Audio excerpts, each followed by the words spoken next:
welcome back to the Mom Minute. I cannot believe we are already in day 28. And so I'm actually going to take us in kind of a little bit more of a deep emotional side of things. I saw a post recently that said, it's just a season. And at first I was agreeing, I was nodding along. I say that all the time, right? But then I kind of sat with it for a minute and I realized I don't think that's entirely true anymore. At least not in the way we usually mean it. So before we move on, make sure you've subscribed as we head into our final 3 days, and then go back and take a look at any of the May tips you may have missed. Okay, but going back to that thought, I think what we really need to look at is motherhood in two separate capacities, the physical and the mental. Okay, so oftentimes, it's just a season, which means if it's hard right now, then yeah, it'll get easier later. So physically, yes, it is a season.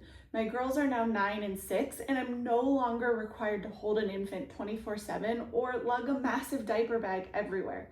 If you have kids under 5 and you're physically exhausted, that is a season that will shift as they become more self-sufficient, go to school more hours, all of those things. But mentally, I'm not so sure anymore. The mental load of motherhood doesn't have an off switch. I might not be rocking a baby to sleep, but I'm spending just as much time, if not more, organizing activities, managing schedules, and carrying the weight of the worry. I'm just as worried at 9 years old as I was at 9 months. The worries have just kind of changed shape, right? They're not quite the same worries that they were with an infant.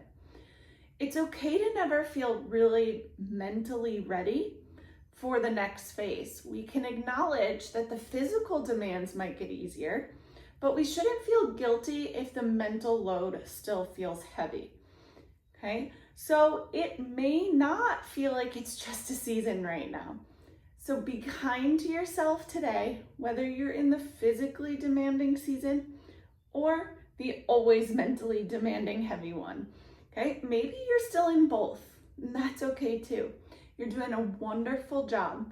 And now you can grab my pelvic floor essentials guide at the link below if you need one less thing to worry about. Let me handle the heavy lifting for you, so to speak. And I will see you guys tomorrow for day 29.